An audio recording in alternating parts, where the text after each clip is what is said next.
Hey, what up, Long Beach? Welcome back to the 562.org. It's Eli, and this high school CIF baseball video is brought to you by the fine folks over at Naples Rib Company, and all of our poly coverage is sponsored by Bryson Financial. Thank you to all of our sponsors, and we had a battle of the polys over at Long Beach City College in the second round of the CIF Southern Section Division 5 bracket. Long Beach Poly taking on Riverside Poly, and only one poly moves on, and only one poly gets his name on the scoreboard. The Jackrabbits coming in off of a win against Mayfair last Thursday. They walked that win off. In fact, it was their third straight home playoff game that they've won with a walk-off. Could they advance with a fourth walk-off? I don't know. Stick around and find out. But if they do, it'll come against a tough Riverside team who was fourth out of the Ivy League, went 15-12 on the season, and a 7-0 win in the first round. Definitely a great matchup here. I don't know. I got Poly and the Jackrabbits going with right-handed junior Ryan King on the bump, who would find himself with a little bit of trouble to open up the game. Mayan Denava going to draw the one-out walk for Riverside. Adrian Islas then going to hit what looked like a sure put out to second baseman Tate Hammond. However, with a rare error, Denava would advance to third, so it's runners at the corners, one out for Riverside looking to attack in the first. An attack they would do. Lucas Burton puts a burden on the Poly outfield.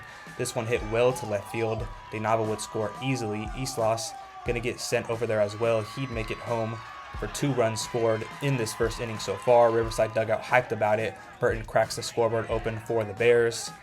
King would get out of it though with this pop-up, a great play made by catcher Caleb Safotu. Didn't hear the call from third baseman, but makes the catch. No harm, no foul, I guess. However, it's 2-0 after the first frame. Poly looking to put some runs up themselves, and Riverside already with that run support for pitcher Keaton Politter, who gave up a single to Hammond on the first pitch of the inning. As like I said, Poly looking to take advantage. A pair of groundouts then from Zeke Gutierrez, and this one from Matthew Garcia, going to advance Hammond over to third base with just 2 outs now. Jackrabbits looking to bring Hammond in for the first run of the game. And it looked like the third ground out by Devin Munoz, but a bobble on the infield and an error on the throw going to allow him to reach. Hammond over there scored easily. Munoz reaching all the way over to second base for what should have been the last out of the inning. And now he's in scoring position for the Jackrabbits with 2 outs still there. Politter able to get out of the jam though without giving up the lead as they head back to the dugout. Riverside is still ahead 2-1 after the first. In the top of the third, though, Denava going to reach on another 1-out single. Islas then going to catch the Jackrabbits infield out of sorts. Gutierrez fields it, but Islas gets to first base safe, puts Denava in scoring position at second base. And that puts Burton back up at the plate, who smacks another one right back to the same side of the field. This one would score Denava once again, sliding him at home plate. Islas going to advance over there to third, back to a 2-score lead for Poly Riverside. They have had 3 RBI so far, all from the bat of Burton, definitely the hot hand for Riverside. King would work a pop-up to the center field where Fausto Gaxiola gets the out for the Jackrabbits, certainly with some keep-up to do, but King did a great job allowing his batters to warm up and get them some time as he draws the fly ball to Gutierrez at shortstop with a nice catch to get out of this frame. King then with a K swinging here against Riverside, one of his 3 Ks for the game, before getting another one back to Gutierrez for the sure putout. It was 6 innings pitched for King, just 4 hits and nothing else after those first 3 runs. Definitely settled in after that first frame. And the Jackrabbits going to start a 5th inning rally as Gaxiola hits a leadoff single to right field. And that's going to send us to the top of the order as he's on at first base, where an interesting decision here. Hammond is going to get intentionally walked to put 2 on. Gives Gutierrez a prime position to put 1 in play. Gets under this one a little bit much, but boy, is there room out there.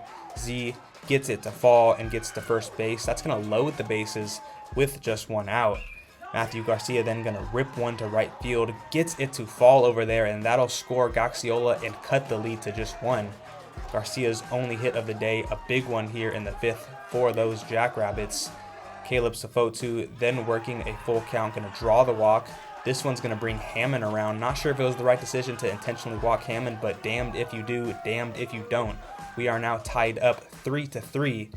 New pitcher in for Riverside is Jacob DiVincenzo, who gets the strikeout swinging. So we're going to come out of the inning, and we are now tied up 3-3. Kind of a fairy tale story shaken up here. Fast forward, though, to the top of the 7th.